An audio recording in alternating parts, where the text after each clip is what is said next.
दोस्तों, आज की कहानी काफ़ी ज़्यादा इमोशनल है क्योंकि इसमें बूढ़े पति-पत्नी के दुःख भरे जीवन के बारे में एक नौजवान लड़का अपने नज़रिए शेयर कर रहा है।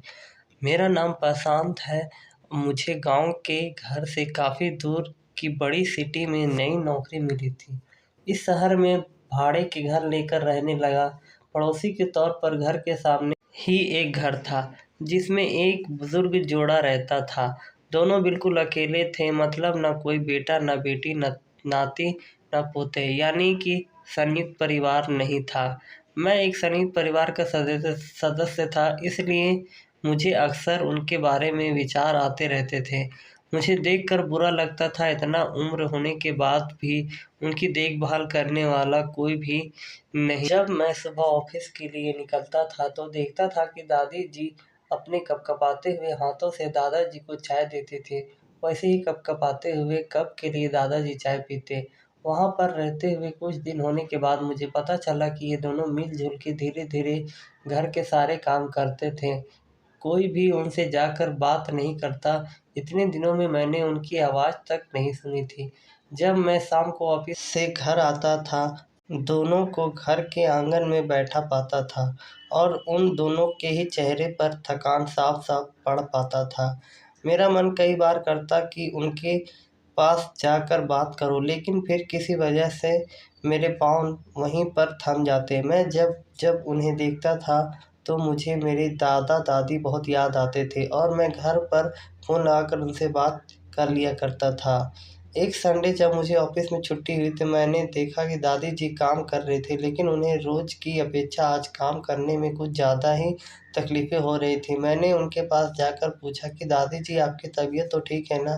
क्या मैं आपकी कोई मदद कर सकता हूँ? उन्होंने प्रतिक्रिया नहीं दी। मैंने दोबारा उनसे पूछा, बताइए दादी जी, मैं क्या करूँ आपके लिए? उन्होंने फिर भी कोई उत्तर नहीं दिया। मुझे काफ़ी आश्चर्य हुआ।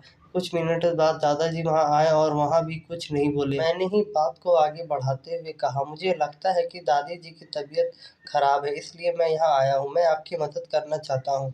बताइए मैं कैसे आपकी मदद कर सकता हूँ? दादाजी इशारों से मुझसे बात करने लगे। उन्होंने इशारे से मुझे बताया कि दादी जी सुन और बोल नहीं सकती है। उन्हें यह भी बताया कि वह खुद भी बोल नहीं सकती है, वह सुन सकती है, मेरी बात समझ सकती है। उन्होंने इशारे से दादी से कुछ कहा और दादी ने मेरी तरफ देखकर मेरे माथे पर हाथ फेरा और मैं उन दोनों की तरफ देखते ही रहा और न जाने कब मेरे आँख में आँसू बहने लगे। उस दिन के बाद जब जब मुझे समय मिलता मैं उनके पास चला जाता। वह मुझ पे बहुत प्यार बरसाते।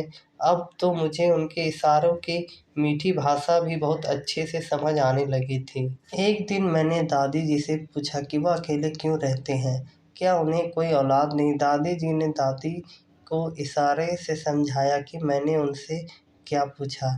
फिर दोनों मेरे हाथ पकड़कर मुझे आंगन ले आए और अपनी आँख में आँसू पोंछे और उँगली के इशारे करते हुए एक साइकिल मुझे दिखाई। साइकिल देख के मुझे ये समझ में आ गया था कि घर वाले इन्हें छोड़कर जा चुके हैं। अब सिर्फ उनके हिस्से की सिर्फ याद ही बचे हैं। उनकी आंखों में आंसू देखकर मुझे भी आंसू आ गए और उन्होंने प्यार की इतनी बारिशें की कि मैं भी भीग गया।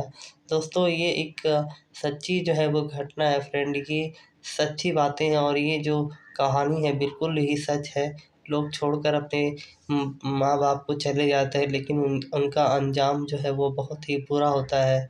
ऐसा नहीं करना चाहिए। किसी के साथ भी बहुत सारी तकलीफ़ें होती हैं जो शायद वो कभी सोचते नहीं हैं और उनके साथ जब होगा तब वो पता चलेगा कि ये क्या होता है। किसी को अकेले छोड़कर जाने का गम और मुसीबतें क्या होती हैं।